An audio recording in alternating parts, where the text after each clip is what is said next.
you know, and the trek across the country, is that I thought one of the things people would find interesting are, you know, the close quarters and the often less than glamorous places you find yourself when you're a young band from, you know, Newfoundland trying to make your way to Vancouver with exactly no money.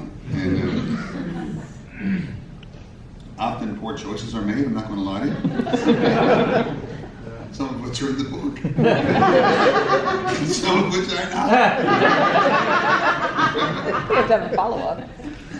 And they won't ever be. But I thought, I've been reading this one passage. Are we allowed to read bits? Yeah. Yes. Okay. Your Do whatever show. you want. Yeah. I'm starting to learn that. Favorite club too. Like, I'm here at Harvard, it was just like, I figured there'd be rules. It's a goddamn free-for-all. I gotta find my spot here, hold on. And I was, so this is a bit, a true story of what happened to us, you know, that it's really just to illustrate the poor choices that can be made,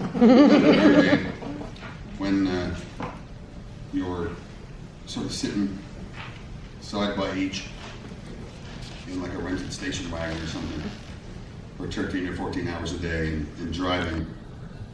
You know, even when you do make it off Newfoundland, you get to the, you know, the western half of Canada, and just about every drive, it seems, is a day long. And once you get past the western part of southern Ontario, you turn north to go to Sudbury. And it's just a minute, that's a day. And then there's another day to get to the Sioux. And then there's another day to get to Thunder Bay. And there's another day to get to Winnipeg. And there's another day to get to Regina. And then there's another day to get to Calgary. And there's another day to get to Vancouver. And it's like every day is a day. It's a whole day in the car to get. And like the kind of the things you never expect become important, and you know, like staying quiet, which you can imagine how good I am at that. But you know, but there was, I picked this story to tell in the book because I think it illustrates some of the stupid is the only word that I can really honestly call it. The things you do when you're in that situation, week 7 of 13. You know, and the story I'm about to tell you takes place in the Canadian province of Manitoba, which is, you know, around Winnipeg, right, in the big city of Winnipeg. And, Manitoba has a reputation in Canada for being quite cold in the winter, and that is true. It is very cold, and we were going into Winnipeg for the first time. And we met this massive snowstorm, and it was really, we were warned not to go on the road at all. But we figured we're from Newfoundland, oh, heck, a snowstorm, man.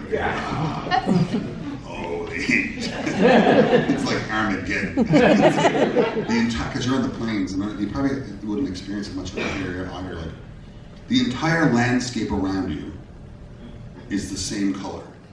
It's all white. There are no bumps, there are no rises, there are no falls. The sky is white, the horizon is white, the ground under you is white, the ground 8 feet to the left of you is white, a kilometer to the right of you is white, it's white. And it's all frozen solid, and it's all level. You could literally drive 16 kilometers into a field and not know you've done it. Like, it's how bad it is in some spots. And there were cars off the road everywhere. And for some reason, because Tony, our guy at the time, was a magical driver, he managed to keep us on the road.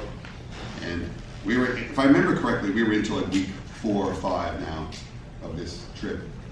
And squalor would be an accurate way to describe our state. And there was a time, some poor bugger had put his car off the road, some businessman or something from Winnipeg. You know, he had like he'll describe him to you here. He had like a raglan on, you know, and a briefcase and a shirt and a tie, and normal dude going to work, I suppose, selling stuff or something. And he puts his car off the road and he says, "Oh, thank God, someone's come to save me."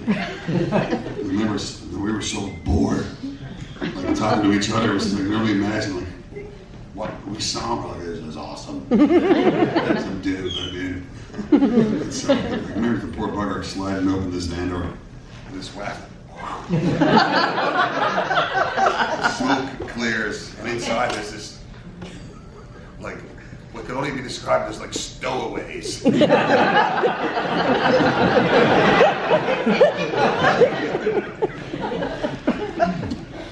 Yeah.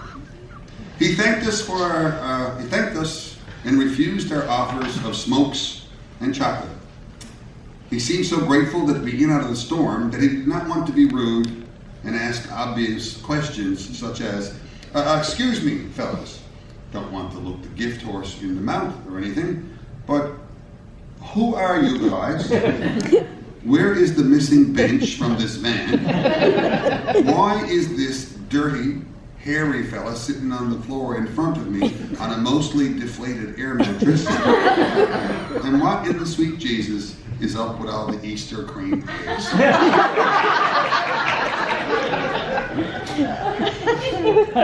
He was right to be suspicious. The van looked like we'd stolen it some time ago, and we've been on the run ever since. When we picked it up at a sketchy rental agency in Toronto a few weeks back, we could not, due to some insurance regulation that none of us understood, remove the back bench of the 15-passenger van. We needed floor space for our equipment, merchandise, and knapsacks, but for some equally baffling reason, we were allowed to take out any other bench. So we took out the front one.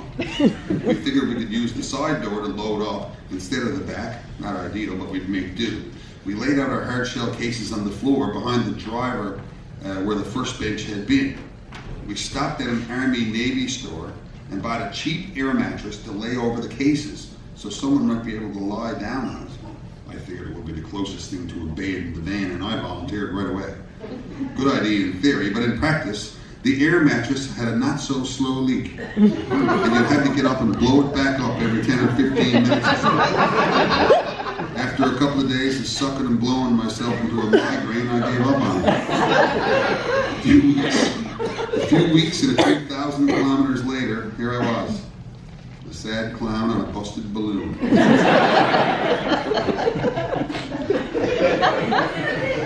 The place was a mess. The coffee cups spilled their last sips into the footwell by the side door. Discarded plastic wrap sub sandwiches wrappers clung to the backs of seats. And there were the aforementioned Easter cream eggs. My hands shake a little typing those words. The very mention of them bring on stomach upset and anxiety-inducing flashbacks. About 3 weeks previous, we had played a gig at one of GBS's early haunts in Toronto. After the show, I had a few drinks with an old pal who'd recently scored a job as an Ontario regional sales rep for the Cadbury company.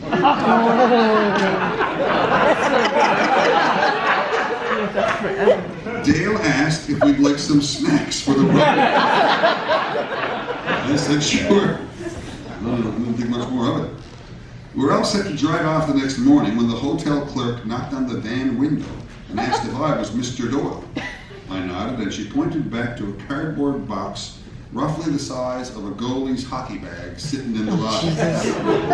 That's for you. A delivery truck from Cadbury dropped it off early this morning. It was too heavy to lift. So I pushed it across the lobby floor. I tipped it up on the side door of the van, dropped it on the air mattress, and we sped off.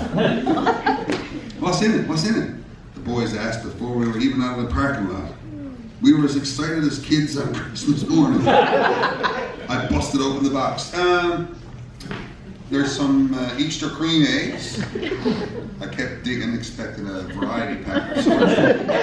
And some more Easter cream eggs. What else? Bob twisted around the passenger seat to see. It appears, gents, that my pal Dale at Cadbury has given us a box of boxes of Easter cream eggs.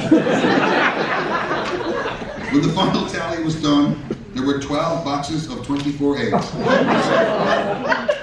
So 5 fellas in a rental van with a missing bench seat and a leaky air mattress spread out over guitar cases left Toronto, bound for nearly a month-long tour to Victoria and back with almost 300 Easter cream eggs. Like many romances, my relationship with those eggs got off to a promising start. I was enamored. I couldn't believe my luck. The perks of being in a band were finally I had my first sample with the CN Tower still in plain sight in the rearview mirror. Sweet, salty chocolate, tangy, creamy inside. I ate another one before we hit Hamilton about an hour later. I ate a third one late that night after the gig in Guelph, I believe. And as I settled into the hotel bed for a good night's sleep, I reflected on what I put in my body that day. 3 large coffees, 3 small bottles of water, 3 cans of beer, 1 foot-long sub sandwich, and 3 Cadbury.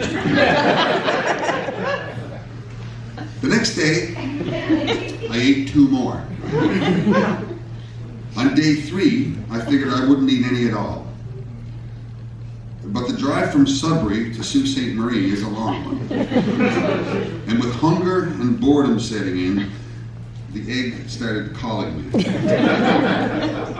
seducing me with its curves and sweetness.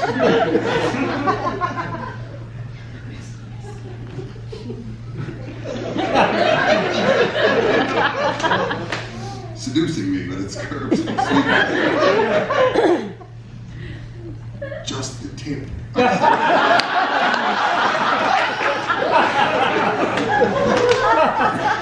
And it nodded back to me, I'm sure. But the next thing I knew, there was another wrap around the floor and the egg was gone altogether. The slippery slope tipped hard and I didn't even know I was on it. A few days later, I hated myself. Each morning I looked at the box. Every morning I swore, I will not be tempted by one of those sirens today. No friggin' way, I'm better than that. But the drive from Thunder Bay to Winnipeg is a long one. It was like Lord of the Rings, and the egg was the one ring to rule them all. I started as Frodo, but was quickly becoming Gollum. I may have even whispered, my precious, as I surrendered to the egg over and over again.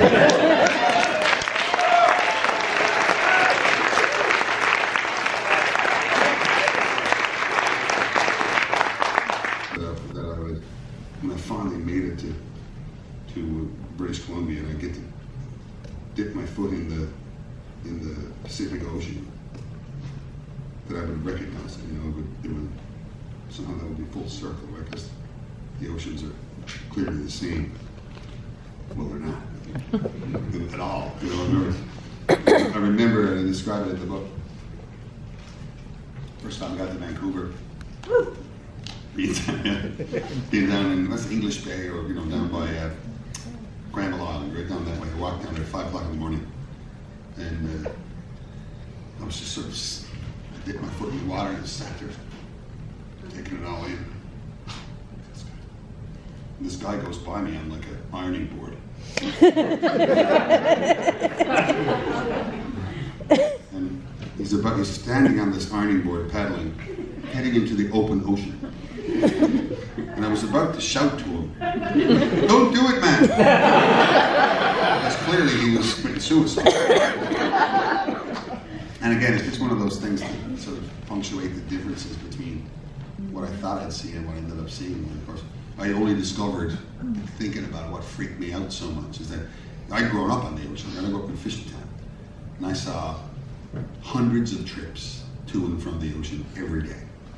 Over the course of my young life, I must have seen tens of thousands, if not hundreds of thousands of comings and goings on the water. And what was freaking me out so much this morning on Granville Island was that I had never one time, ever, seen someone go into the ocean recreationally in my life. I literally couldn't believe my eyes. And I was, just a little while ago, I was in Petty Harbour, my hometown. And it was like a tour group in from Ontario. And I was a friend of mine was sort of a high-end, holiday package type thing. Do you mind doing a walk with the gang, just welcome us to the showroom? So I walked from Cape Spear into Petty Harbour, which is about a 10K walk along the cliffs. It's spectacular, it's fantastic. But I'd never really done it. That was awesome. But we were just hiking, you know, doing it and all that stuff. I remember Kendall, who plays fiddle with us, was with me on the day. And Kendall was, we were just walking along the wharf, and Kendall said, "This is beautiful, so nice, you know, just a hike, you know." And she's a BC gal, you know, used to the hike. Anyway, so I ran into this old fisherman who I knew from my young life, you know. "What are you doing, Alibi?" I was like, "Oh, how are you doing? Nice to see you." "Yes, well, you're doing all right, it's great." "So what are you doing?" "Oh, we're at the crab now," and, you know, chatted about stuff. He said, "Where are you coming from?" Looking at me like, because we had like hiking clothes on and stuff. Where are you coming from? To him, they must have looked like pajamas or something. And I was like, "Oh, we just walked from Cape Spear, and actually, like, just on that trail." I said, "You must have been on that trail." "Jesus, yes, I'm there lots of times, bird hunting, and the odd time setting rabbit snaps on." She said, "I wouldn't go up there for no reason." I wished I had heard that before I wrote the book.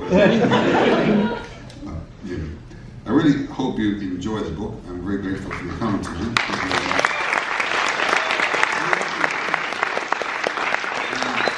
Now I can look up what a theater looks like, what a gig looks like, you know, on the internet or whatever. But at the time, you know, like I remember, like I used to go to the drugstore in the Ghouls and get like the Guitar World magazine or something like that, and like you'd see, you know, pictures of Hammersmith Odeon, and you'd see like a picture of Van Halen really young playing at the Fillmore or something. And there was a list of like a dozen places that I kind of fantasized about making it to one day.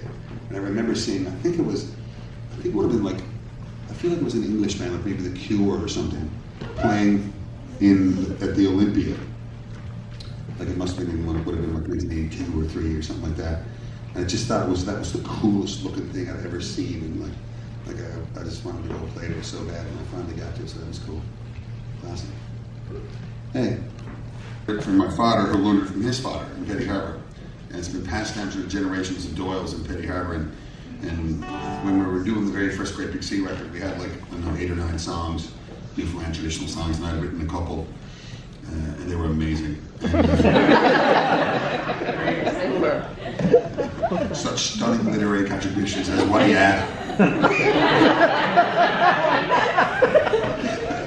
You should hear the ones that didn't make a record. Anyway, the guys, you know, wisely were trying to say, you know, there must be some family songs in Petty Harbour, and this was one of the ones that I thought of because we always sang. It goes like this.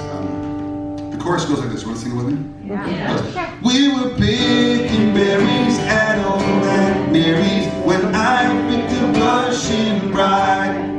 As we strolled home together, I just wondered whether I could win you forever if I tried. Then at love's suggestion, I popped the question and asked you to be mine. By your kisses I knew you'd pick me and I'd pick you at berry picking time. Quite nothing small about the chorus, is it? Now that I think. Doyle's in Petty Harbour, never short for something to say. Well, I inspired every bush as I was strolling home one day, and somehow it brought back the bygone days. Oh, you and I were berry picking many years ago in a little county not so far away. Oh, how well I do remember the day when we first met. It leaves a picture in my mind I never will forget. We were picking berries, nothing at all Aunt Mary's, when I picked a blushing bride. As we strolled home together, I just wondered whether I could give you forever if I tried. Then a love suggestion, I popped the question and asked you to be mine. By your kisses I knew you'd pick me and I'd pick you at berry picking time. And oh, how sweet you were that day in your simple gingham gown. To me you were as lovely as a queen. When from underneath your bonnet popped a pair of golden curls and the bluest eyes that I have ever seen. Ah, your lips were red as cherries, the taste was spicy sweet. It only took one kiss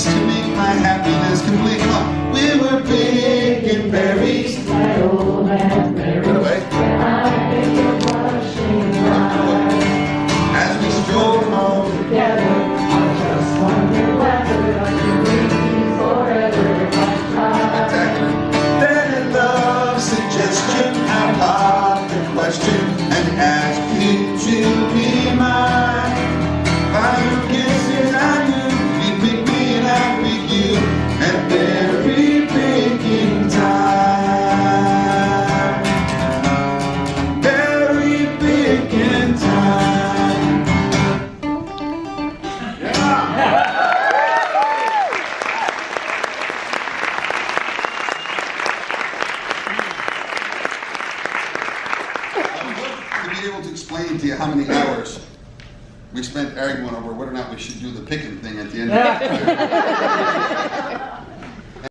I just always loved it. I'm not totally sure why, because it's kind of lovely and funny, I suppose.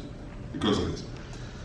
When I was a young man, just barely 14, all craving adventure and lore, I boarded a clipper, me dad was the skipper, and sailed all along the French shore, yeah. We sailed all along the French shore. What beautiful vessels were sailing back then, all bound for the North Labrador. And so for that reason they came here that season, to sail all along the French shore, yeah. To sail all along the French shore. On each ship a maiden was hired to cook, a beautiful girl to adore. So young and cavorting, all ready for courting, while sailing along the French shore, yeah. While sailing along the French shore. Now being too young for courting, I so did decide to spy on the lovers on shore. Sure they were hugging and kissing, oh what I'd been missing, while sailing along the French shore, yeah. While sailing along the French shore. Well, that couple has children now married, I know. You see they're not young anymore, but yet they don't know that I witnessed the show that they staged all along the French shore, yeah. They staged all along the French shore. So that ends the story of my bonny days. Oh, that I could live them once more, but this much I know, I'd produce my own show, and I'd stage it along the French shore, yeah, while sailing along, while sailing along, while